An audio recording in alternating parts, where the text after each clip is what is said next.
This is part B, and it's more at the intermediate level. Are you ready? We'll examine using the SubVI in a state machine and some considerations for state machine usage. Let's take a look at a state transition diagram.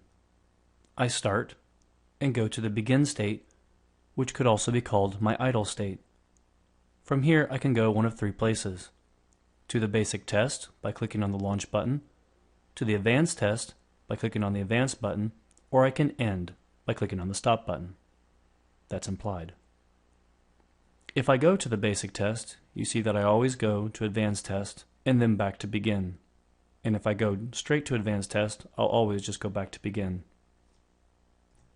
If nothing is pressed, I remain in the begin state.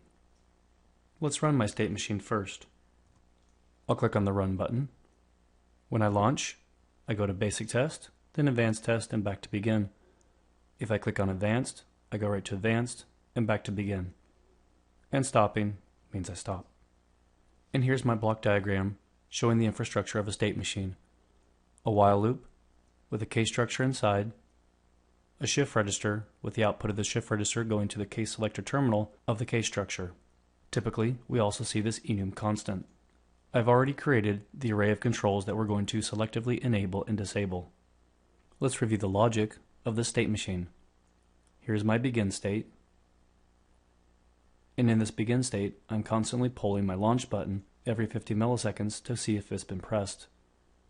If it has been pressed, we go to the basic test. If it's not, we check to see if the advanced button has been pressed. If it has, we go to advanced test. If not, we stay in the begin state. If we go to the basic test state, we perform the basic test and move on to the advanced test. The advanced test is remarkably similar. We perform the advanced test and move back to the begin state. Now let's suppose I have the same requirement as I previously had, that these controls on my front panel be disabled when the test begins and re-enabled when the test finishes. Where shall I put that SubVI in my state machine? It makes sense that I would place it either after the launch button had been pressed, or after the advanced button had been pressed, and again after the advanced test has finished executing. There are a few ways of executing this. We'll execute first the simpler method, and then later explore a more modularized, maintainable solution. We'll take our SubVI and place it in here. Take my array of controls and pass it right in.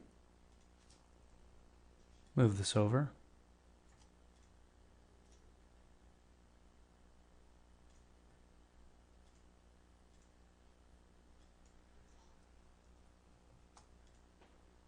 And we'll essentially do the same thing.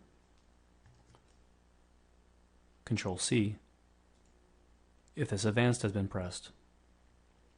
Rather than a select function, then it makes more sense to have another case structure.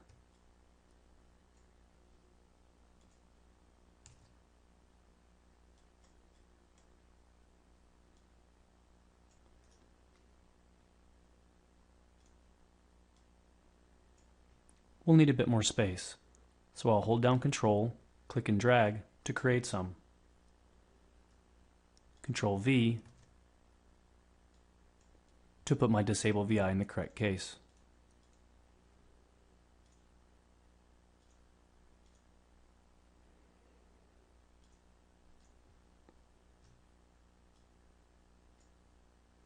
Another Control, click, drag.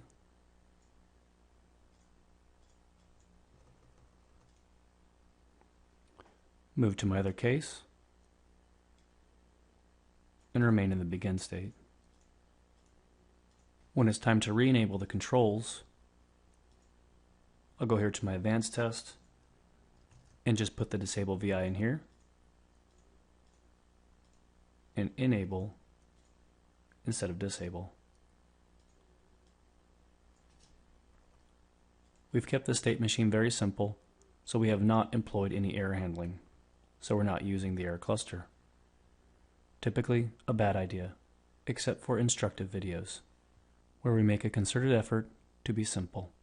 However, to enforce execution order, I will connect the error cluster from here to here, so that this executes after this.